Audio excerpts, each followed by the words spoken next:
Chennai Loyola கல்லூரியில் நடந்ததாக கூறப்படும் கல்வி, நிதி மற்றும் நிர்வாக முறைகேடுகள் தொடர்பாக சென்னை பல்கலைக்கழகத்தின் வேந்தரான தமிழகத்தின் சான்சலர் அப்படின்னு சொல்லப்படுனா அவர் தான் தமிழக ஆளுநர் ராஜேந்திர விஸ்வநாத் அர்லேக்கனும் புகார் அளிக்கப்பட்டது. யார் புகார் அளித்தார்னு பார்த்தீங்கன்னா ECA குளோபல், அதாவது எண்டிங் கிளரிசி அபியூஸ் அமைப்பெண் வந்து இந்திய பிரதிநிதி லயோலா கல்லூரியின் முன்னாள் மாணவர், அவர் ஏற்கனவே முன்னாள் மாணவர் ஜோசப் டி கென்னடி என்ற பேர் அவர்கள் பேர். இவர் வந்து என்ன குற்றச்சாட்டு வைக்கிறாருன்னா பார்த்தீங்கன்னா, அங்கீகாரம் இல்லாத படிப்புகள் மற்ற படிப்பில் மாணவர்கள் சேர்க்கை நடந்திருக்கு அப்படின்னு சொல்லி ஒரு குற்றச்சாட்டு வைக்கிறார். அது குறிப்பாக பார்த்தீங்கன்னா வந்து MA பிலாசபி அது மெட்ராஸ் பல்கலைக்கழகத்தில் எந்த ஒரு அங்கீகாரம் இல்லாமல் வந்து சேர்க்கப்பட்டிருக்கு. இதனால் என்ன பிரச்சனை வரும் அப்படின்னா தேசிய பாதுகாப்பு பிரச்சனை. ஏன்னா வெளிநாட்டு மாணவர்கள், உள்நாட்டு மாணவர்கள் பிரச்சனை சேர்க்கப்படும் ஒன்றும் எந்த பிரச்சனை இல்லை. வெளிநாட்டு மாணவர்கள் அனுமதியின்றி இந்த கல்வியில் சேர்க்கப்படுவது வந்து தேசிய பாதுகாப்பு ஒரு பிரச்சனையாக இருக்கும். ரெண்டாவது இன்னொரு விஷயத்தையும் அவர் சொல்கிறாரு. என்ன சொல்கிறாருன்னா, லயோலா அலுமினி ஈவெண்ட்ஸ் LLCன்ற ஒரு அமைப்பு வந்து துபாயில் ஒன்று இருக்குது. அந்த அமைப்புக்கு வந்து அதாவது அந்நிய செலவாணி மூலமாக இந்த வந்து பண பரிமாற்றம் நடப்பதாக ஒரு சந்தேகம் இருக்கிறது அப்படின்னு சொல்கிறாரு. இன்னொன்று வந்து சொல்கிறாரு, UGC மானிய குழுவோட நிதி முறைகேடு ஏற்கனவே 2021 இந்த புகார் இருக்குது. அந்த புகார் இன்னும் கிடப்பில் இருக்குது. இதெல்லாம் ஒரு விஷயம் அப்படின்னு நினைக்கிற காரணம் இன்னொரு விஷயம் பெருசாக இருக்குது. இந்த கல்லூரியின் முன்னாள் மாணவர் அமைப்பு பார்த்தீங்கன்னா பாகிஸ்தானில் இருக்குது அப்படின்னு சொல்லிட்டு அதுக்கு முன்னாடி ஆதாரத்தோடு புகார் அளித்திருக்கார். இந்த செய்தி எப்படி பார்க்குறீங்க? லயோலா காலேஜ் ஏற்கனவே நம்ம பல தடவை பார்த்துட்டு இருக்கோம். தொடர்ந்து பல முறைகேடுகள் லயோலா காலேஜ் மேல அந்த புகார்கள் என்பது வந்த வண்ணம் இருக்கிறது. இன்னைக்கு இந்த புகார்களை எல்லாத்தையும் மொத்தமாக ஒரு டாசியராக மாற்றி அதை கொண்டு போய் வந்து கவர்னரிடம் சமர்ப்பித்துள்ளார்கள். சமர்ப்பித்தது யாரோ பார்த்தா நம்மள மாதிரி ஏதோ சங்கிகள் வேணும் என்றே லயோலா காலேஜ் மேல புகார் சொல்லிவிட்டார்கள் அப்படின்னு சொல்லி அதை மறுக்க முடியாது. இன்னைக்கு கொடுத்தது வந்து சங்கிகள் கிடையாது. இந்த லயோலா காலேஜினுடைய முன்னாள் மாணவர், அவரும் ஒரு கிறிஸ்தவர் என்பதை நம்ம தெளிவா முதல்ல பார்க்கணும். ஏன்னா இவங்களுக்கு என்ன அப்படின்னு சொன்னா, உடனே லயோலா காலேஜை பத்தி பேசுறாங்க அப்படின்னு சொன்னா இவங்கெல்லாம் சங்கி, அதனால லயோலா காலேஜ் இப்படித்தான் சொல்லுவாங்க அப்படின்னு சொல்லலாம். ஆனா இதை கொடுத்தது அதுதான், இவர்கள் தான். ஆனா இதே லயோலா காலேஜ் மேல முன்னாடி பல புகார்கள் வந்தது. பல புகார்களை அளித்தவர்களும் கூட கிறிஸ்தவர்களாகவும் இருந்திருக்கிறார்கள் என்பதை நம்ம பார்க்கணும். ஏற்கனவே இந்த காலேஜினுடைய முதல்ல வந்து ஒரு பெரிய புகார் ஒன்று வந்தது. அது நீண்ட நாள் ஒரு சட்ட போராட்டத்தை ஒரு பெண்மணி நடத்தி கொண்டிருந்தார்கள். அவரும் ஒரு கிறிஸ்தவ பெண்மணி தான். யாருன்னு பார்த்தோம்னா ஜோசபைன் ஜெயசாந்தி அப்படிங்கக்கூடிய ஒரு அம்மா. அந்த அம்மாவுக்கு வந்து அங்க வந்து பாலியல் தொந்தரவுகள் கொடுக்கப்பட்டதாக கூறி அவர்கள் வந்து ஒரு புகாரை கொடுத்து அதற்காக பெரிய சட்ட போராட்டம் நடத்தினார்கள். அவர்களுக்கு தீர்வு கிடைப்பதற்கு இதுவரைக்கும் கூட தீர்வு கிடைச்சதான்னு தெரியாது. நீதிமன்றம் உத்தரவிட்ட பிறகும் கூட அதை லயோலா செயல்படுத்தவில்லை. அவர்களுக்கு எந்த நஷ்ட ஈடும் தரப்படவில்லை. பெரிய பெரிய போராட்டம். அந்த செய்திக்குள்ள போனா அதுவே இன்றைய நாள் முடிஞ்சிடும். அவ்வளவு பெரிய போராட்டத்தை அவர்கள் நடத்தியிருக்கிறார்கள். அதற்கு அடுத்தபடியாக பார்த்தீங்கன்னா, இந்த லயோலா காலேஜில் இருந்தால் இந்த ஜல்லிக்கட்டு போராட்டம் என்பது தொடங்கப்பட்டது. அப்ப அந்த ஜல்லிக்கட்டு போராட்டம் என்பது ஜல்லிக்கட்டுக்கான சட்டம் இயற்றப்பட்ட பிறகும் கூட இந்த ஜல்லிக்கட்டு போராட்டத்தை நாங்கள் தொடருவோம்னு சொல்லிட்டு அன்னைக்கு தொடர்ந்தார்கள். அது மட்டும் இல்லாம அந்த ஜல்லிக்கட்டு போராட்டத்திற்கு சம்பந்தம் இல்லாத கோஷங்கள், தேச விரோத கோஷங்கள் எழுப்பப்பட்டன. எல்லாத்தையும் நம்ம பார்த்துருக்கோம். ஸோ எப்படிப்பட்ட ஒரு விஷயம் நடந்திருக்குன்னு பாருங்க. அதுக்கு அடுத்ததான் லயோலா காலேஜில் பார்த்தீங்க அப்படின்னு சொன்னா ஒரு எக்ஸிபிஷன் நடத்தினாங்க. அந்த எக்ஸிபிஷன் நடத்தின போது அந்த எக்ஸிபிஷன்ல பாத்தீங்கன்னா பிரதமர் மோடி அவர்களை கேவலப்படுத்தியும், இந்திய தெய்வங்களை கேவலப்படுத்தியும், பாரத மாதா உருவப்படத்தை கேவலப்படுத்தியும் மிக மோசமாக அவர்கள் அங்கே வந்து ஒரு ஓவிய கண்காட்சியை நடத்தினார்கள்.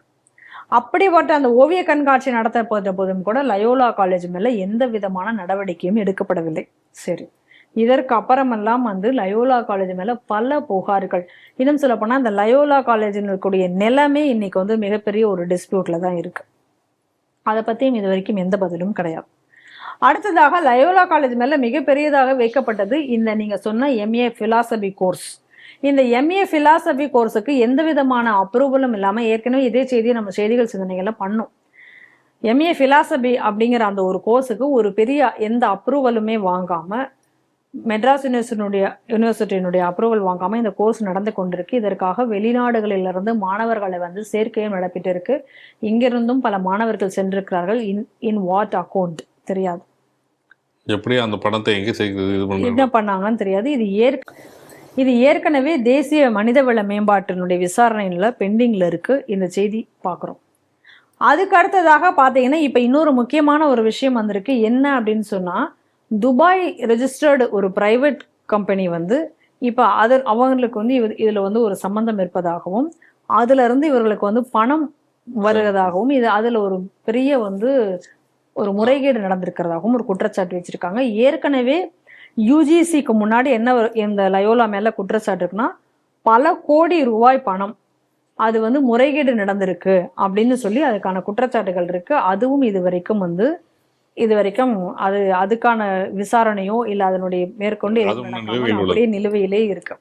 இந்த சூழ்நிலையில இப்ப வந்திருக்கக்கூடிய குற்றச்சாட்டு என்ன அதுக்கு அடுத்ததாகன்னு பாத்தீங்கன்னா, அலுமினி முன்னாள் மாணவர்களுடைய அமைப்பு அந்த லயோலா அதுல பாத்தீங்கன்னா நிறைய இருக்கும் முன்னாள் மாணவர்கள் அமைப்பு. அதுல வந்து முக்கியமான ஒரு சாப்டர், ஒரு ஃபார்மல் சாப்டர் வந்து பாகிஸ்தானை கொண்டதாக இருக்கிறது. அவங்களுடைய அந்த லிஸ்ட்லயும் இருக்கு அப்படின்னு சொல்லிதான் இப்போ அந்த குற்றச்சாட்டை எல்லாம் வச்சிருக்காங்க. இது மொத்தத்தையும் ஆதாரபூர்வமாக இன்னைக்கு கவர்னரிடம் அவர் சமர்ப்பித்திருக்கிறார். நம்மளோட கேள்வி இதுல என்ன அப்படின்னு சொன்னா, தொடர்ந்து இவ்வளவு புகார்கள் லயோலா காலேஜ் மேல இருக்கும் பொழுதும் ஏன் வந்து இன்னி வரைக்கும் லயோலா கல்லூரி மேல நடவடிக்கை என்பது எடுக்கப்படவில்லை? தனிக்கும் நீதிமன்றம் உத்தரவிட்ட பிறகும் அந்த ஜோசபைன் ஜெயசாந்திக்கு எந்த ஒரு நிவாரணமும் கிடைக்கல. இது ஒரு பக்கம். யூஜிசி என்ன பண்ணிட்டு இருக்காங்க?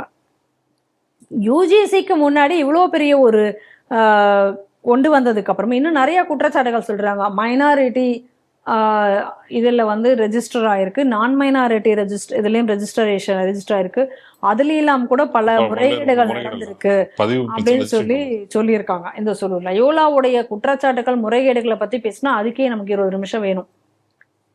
இந்த மாதிரியாக ஒரு கிறிஸ்தவ நிறுவனம் தொடர்ச்சியாக இயங்கி கொண்டிருக்கிறது. இதை பற்றி ஏன் நடவடிக்கை எடுக்கல? யுஜிசி நேரம் இதற்கான நடவடிக்கை ஏன் எடுத்திருக்கணும் இல்ல?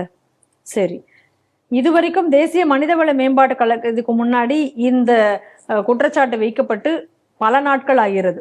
ஏன் இதுவரைக்கும் அவர்களும் எந்த என்கொயரியும் போடல? ஏன் எந்த நடவடிக்கையும் அவர்களும் எடுக்கவில்லை? சரி, மெட்ராஸ் யூனிவர்சிட்டியினுடைய அப்ரூவலே இல்லாமல் ஒரு கோர்ஸ் நடக்குது அப்படின்னு சொன்னா மெட்ராஸ் யூனிவர்சிட்டி இதற்கு மேல நடவடிக்கை எடுத்திருக்கணும்ல? அப்ப யார் யார் இங்க இருந்து வெளிநாடுகளில இருந்து சென்று படிக்கிறதுக்கு அனுப்பிச்சாங்க? எந்த நாடுல அந்த பசங்க படிக்கிறாங்க, மாணவர்கள் படிக்கிறார்கள், என்னென்ன பின்னணி கொண்டவர்கள், எப்படி அது செய்யப்பட்டது, இதெல்லாம் ஆராய்ந்திருக்கணுமா வேண்டாமா? சரி, இப்ப துபாய் கம்பெனியினுடைய ஒரு லிங்க் இருக்கிறதா சொல்றாங்க. அப்ப அதனுடைய பின்னணி என்ன, எப்படி வருது? இதெல்லாம் ஏன் இது வரைக்கும் வந்து எதையும் இந்த விசாரணையை மேற்கொள்ளாமல் இதை தள்ளி போட்டு கொண்டே போகிறார்களே? அப்ப லயோலாவினுடைய பிடி அவர்களுக்கான ஒரு இதுங்கிறது எல்லா இடத்துலையும் அவர்கள் ஆட்கள் வைத்திருக்கிறார்களா? இந்த மாதிரியான பல கேள்விகள் வந்து நம்ம மனசுல எழுகிறது. நீண்ட காலமாக நடந்துட்டு இருக்கு. இத்தனைக்கும் வந்து ஒரு தேசிய பாதுகாப்புக்கு அச்சுறுத்தலாக இருக்கக்கூடிய நிலையிலையும் இதை தொடர்ந்து கொண்டிருக்கிறது. அதுக்கப்புறம் சில விஷயங்களை பாருங்க. இந்த லயோலா கல்லூரியிலிருந்து படித்து வெளிவந்தவர்கள் அப்படின்னு சொல்லிக்கக்கூடிய ஆட்களை இன்னைக்கு பார்ப்போம். உதயநிதி, நான் அவர் லயோலால தான் படிச்சு வெளில வந்தேன்னாரு. இதே லயோலால படிச்சு வந்தவர் தான் ஜோசப் விஜய். இதே லயோலா ஸ்டூடெண்ட் தான் ஜேசிடி பிரபாகர். இன்னைக்கு இந்த நாட்டை சூழ்ந்துட்டு இருக்கக்கூடிய பிரிவினைவாதத்தினுடைய அதற்கு எல்லாத்துக்கும் ஒரு பின்னணியில அந்த பிரிவினைவாதத்துல யாரெல்லாம் செயல்படுகிறார்களோ அவர்களுக்கான ஆதரவு தரக்கூடிய போக்கில நடக்கக்கூடியவர்கள் இவர்கள். ஏற்கனவே சூர்யா இதே லயோலா கல்லூரியில படிச்சு வந்துருதான். நீங்க பாருங்க, நீங்க பழைய லயோலா ஸ்டூடெண்ட் எல்லாம் இன்னைக்கு வந்து எப்படி இன்னைக்கு ஹை போஸ்டில் இருக்கக்கூடிய பல லயோலா மாணவர்கள் எந்த மாதிரி இருக்கிறார்கள் என்று நீங்க பார்க்கணும். அப்ப இன்னைக்கு வந்து அது இன்னும் சொல்ல போனா இந்த லயோலா கல்லூரியில வந்து இந்த மத மாற்றத்திற்கான விஷயங்கள் கூட சிலது நடைபெற்று கொண்டிருக்கிறது. அது த்ரூ எம்ஏ பிலாசபி கோர்ஸ் மூலமாகன்ற குற்றச்சாட்டு எல்லாம் கூட வந்துச்சு. ஆனா இவ்வளவு குற்றச்சாட்டுகளை வைத்துக்கொண்டு இந்த லயோலா கல்லூரி தொடர்ந்து இயங்கலாமா? இதுதான் நம்மளுடைய கேள்வி. இப்ப இது வரைக்கும் இதற்கான பொறுப்பு என்ன இருக்கு? இப்ப மாநில அரசு இதற்கு மேல நிச்சயமா எந்த நடவடிக்கையும் எடுக்க போறது இல்ல, எடுக்க போறது கிடையாது. ஆனா இதற்கான ஒரு க்ளூ, அதாவது இதுக்கான ஒரு கீ அப்படிங்கிறது மத்திய அரசு கையில தானே இருக்கு. யூஜிசி யார் பாக்குறாங்க?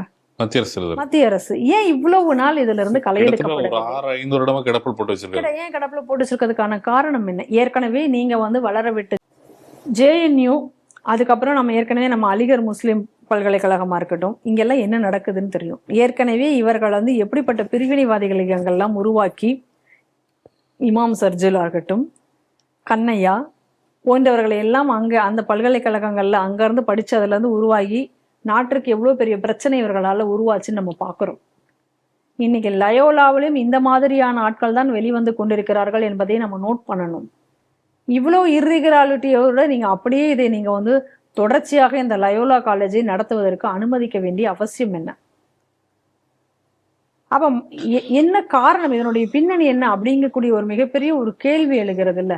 ஏன்னா இந்த இது வந்து ரொம்ப ஏதோ ஒரு கல்லூரி நடந்து கொண்டிருக்கிறது, இந்த கல்லூரியில் ஏதோ ஒரு குற்றச்சாட்டு, ஒரு முறைகேடு குற்றச்சாட்டு வருது அப்படின்னு இதை வந்து நீங்க தள்ளிட்டு போயிட முடியாது. தொடர்ச்சியாக ஒரு கல்லூரி மேல ஒரு இது மேல இவ்வளோ அடுக்கடுக்கான புகார்கள் தொடர்ச்சியாக இருக்கும் பொழுது மத்திய அரசு இன்னும் காலம் தாழ்த்துவது ஏன் என்ற ஒரு கேள்விதான் நமக்கு முன்னாடி எழுகிறது. இன்னைக்கு கவர்னர் இடத்துல கொண்டு போய் இவ்வளவையும் இன்னைக்கு சமர்ப்பித்திருக்கிறார்கள். ஏற்கனவே இதற்காக வந்து இவர்கள் மேல உள்ள எல்லா விஷயத்தையும் ஆர்டிஐ போட்டு எடுத்து இதற்காக ஒரு அமைப்பு வேலையும் செய்து கொண்டு வழக்குகளையும் தொடர்ந்து கொண்டு இருக்கார்கள். ஆனா இது எல்லாமே ஒரு பயன் பெற வேணும் அப்படின்னு சொன்னா இதுக்கு வந்து மத்திய அரசு தன்னுடைய விசாரணையை விரைவாக முடுக்கி விடுதல் தான் இருக்கு. நம்மளுடைய முக்கியமான கோரிக்கை மத்திய அரசுக்கு என்ன, நம்மளுடைய குரல்கள் மத்திய அரசுக்கு எட்டுமா அப்படிங்கிறது நமக்கு தெரியாது. ஆனாலும் நம்மளுடைய கோரிக்கை என்பது என்ன அப்படின்னா, கவர்னர் இதுல உடனடியாக தலையிட்டு, ஏன்னா அவர் சான்சலர், அவர் தலையிட்டு இதுல உடனடியாக விசாரணையை முடுக்கிவிட முடியும். இதற்கான விசாரணையை முடுக்கிவிட்டு இந்த குற்றச்சாட்டுகள் உண்மையாக இருக்கும் என்பது நிரூபிக்கிறதுக்கான ஆதாரங்கள், ஆவணங்கள் எல்லாம் எடுக்கப்பட்டால் உடனடியாக லயோலா கல்லூரி என்பது சீல் வைக்கப்பட வேண்டும். ஏன்னா இந்த நாட்டை நம்ம எதிர்கால மாணவர்களை காப்பாற்றப்பட வேண்டும் என்றால் இவை வந்து உடனடியாக சீக்கிரமாக இது செய்யப்பட வேண்டும். ஏன்னா இது மிகப்பெரிய தேசிய பாதுகாப்பிற்கும் மாணவர்களுடைய எதிர்காலத்திற்குமே அச்சுறுத்தலான விஷயம் என்பதை நாம் பார்க்க வேண்டும்.